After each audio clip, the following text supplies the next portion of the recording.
Hi, it's Jackie from Sans Serif Bakery. I'm sharing with you how I made this painted galaxy astro cake. You really have to see this cake up close to appreciate all the beautiful colors and dimension going on. It's almost giving a holographic effect, and I love it. When I first told my husband I was working on a galaxy cake, he asked if I was going to do a mirror glaze and the swirly things. I actually didn't want to go that route because a lot of times those glazes don't look as vibrant as you hope. And I really wanted full control over all the colors going in and where they were placed. There's a lot of ways to get a black exterior, but I decided to go with painting because I only wanted the outermost skin to be black so that people's mouths wouldn't turn weird colors during the party. It was also such an awesome reveal to see black, then white, and then all the beautiful colors of my matcha strawberry cake inside. Here's the inspiration pic my friend sent me. It's really cute, but I wanted to add my own signature to it. I found this awesome tutorial from Junie Art, starting with an ombre blue and black night sky, then adding the Milky Way shape paint splatter stars.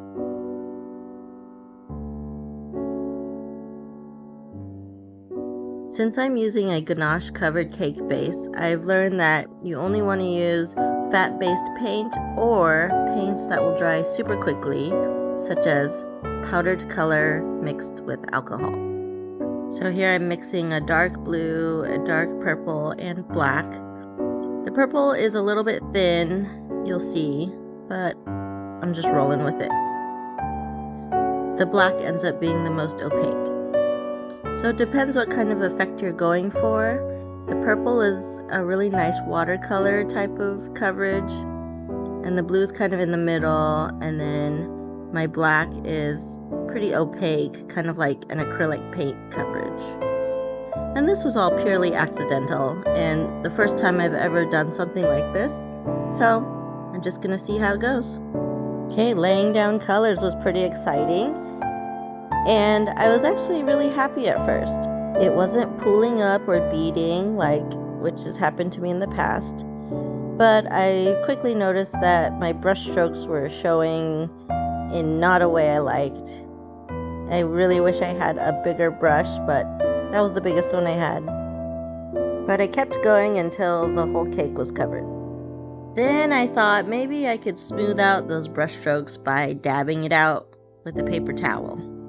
I don't know if I'd call it a mistake because it actually did take away the brush strokes, but then it ended up with kind of a rough finish with texture to it, almost like stucco. But I wanted to go for a more satin finish to have my splatter on. So I let it chill again and went back with the brush for a second coat, and it was looking a lot better with the base layer, and I was able to start layering in the different colors. I had some olive green, some blue, my violet. I also started doing longer brush strokes with my turntable, and I was starting to get this semi-glossy finish, which is what I really wanted to have. I also found that if I added some pressure, I could remove coverage as I wanted and get more of those peekaboo colors through the black. Here's a final look up close at my night sky. I think it's going to be a really pretty base for the splatters. First thing you want to do is cover up what you can because splatter gets pretty messy. I remember feeling pretty anxious at this point because you can't really fix splatter once it's on. I made a regrettable mistake of using a white gel paint straight out of the bottle for my star splatter. It started out looking okay, but over time you'll see that it starts to turn bluish because it's absorbing the black color, and there's even places where it started to run because it wasn't evaporating quickly. One thing I loved though was switching to a gold luster dust mixed with alcohol. I didn't want to go overboard with the gold, but it really added such a cool dimension and shimmer to the Milky Way portion. I also used the gold paint later to add some shooting stars and extra bright stars. I also went in with some accents of pink and green. At this point, I'm seeing the white gel color was getting kind of sloppy, kind of blurry, so trying to dab away some of the excess moisture. I finally switched to a white luster dust mixed with alcohol, and it works so much better. As for splatter placement, I'm really just going by my heart, focusing on this diagonal Milky Way central part and then letting it be more sporadic towards the other areas. After I was done splattering, I wanted to add a few details. So I had these star-shaped sprinkles that I put here and there. They were actually pretty difficult to handle even with tweezers because any slight touch to the black surface would remove the paint. That's one fallback of the route I chose. And then also, if you touch the paint with the tweezers, then you try to push on the star sprinkle, then you leave a black dot on the star sprinkle. Then I used that gold luster dust and added a few extra twinkly stars. I added some shooting stars and a little asteroid field.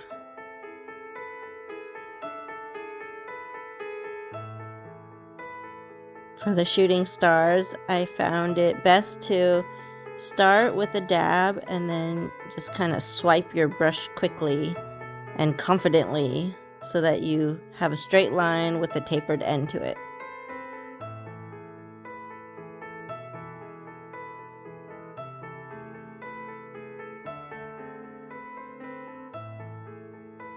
My friend's daughter is really into astronauts, so I thought it would be fitting to make her into an astronaut sculpture with modeling chocolate. And since she was turning 3, I figured I could sculpt the astronaut to hold up 3 fingers. You can find a lot better tutorials and recipes to make modeling chocolate, so I'll just have a quick one here, and I'll share a couple of tips I've learned along the way. The fondant listed here is actually something you would knead together with the finished modeling chocolate. The biggest tip I learned is not to overwork it when you first mix in the corn syrup.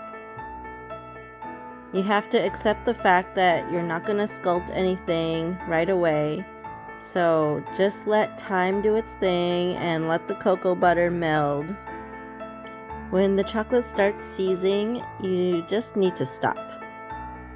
I took this video without any cuts to show that only about 20 folds was needed for this batch before I dumped it onto some plastic wrap. The resting time for modeling chocolate is essential because you're allowing some of it to firm up and you're going to be doing the rest of the kneading to make it a nice, smooth, moldable mess.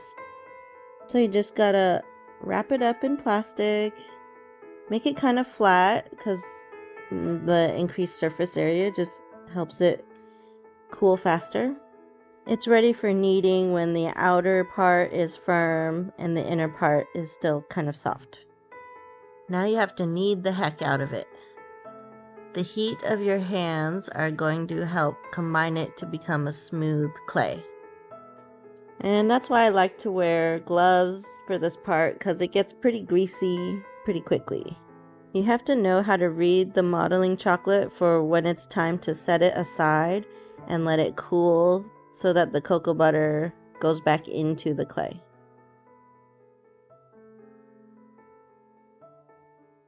Here I'm showing that you can roll it out, but there's still limitations. The edges crack. It's not quite as smooth as fondant. You can actually knead in a little portion of fondant to improve the elasticity. I found another awesome tutorial on YouTube by Sugar Decoration by Vronska, and she made the exact kind of astronaut I was looking for. a nice big head, and a cute little body just sitting on the edge of the cake. I like the idea of my friend's daughter just sitting at the edge of the universe with everything before her as a new 3-year-old.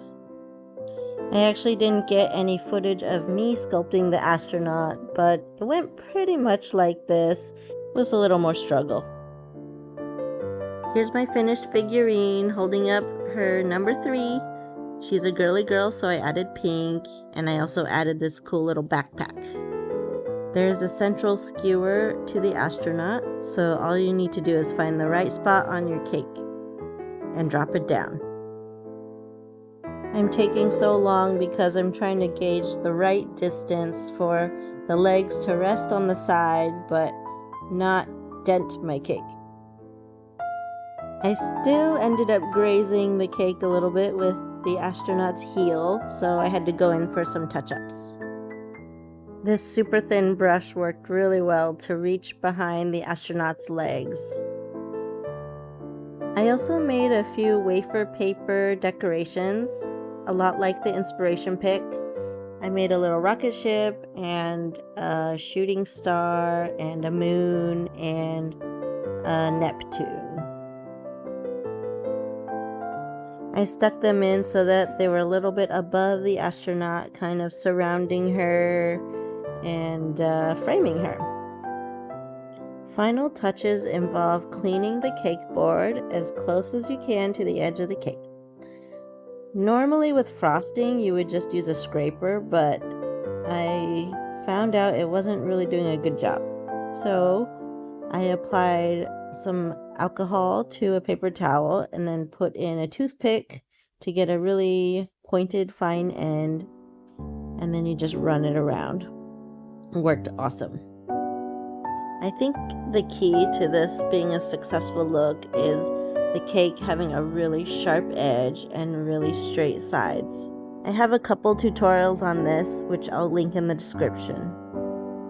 For me, it's the contrast between a super sleek and modern galaxy painted cake with the whimsical decorations on top. And there you have it. I hope you enjoyed the process as much as I did. Thanks.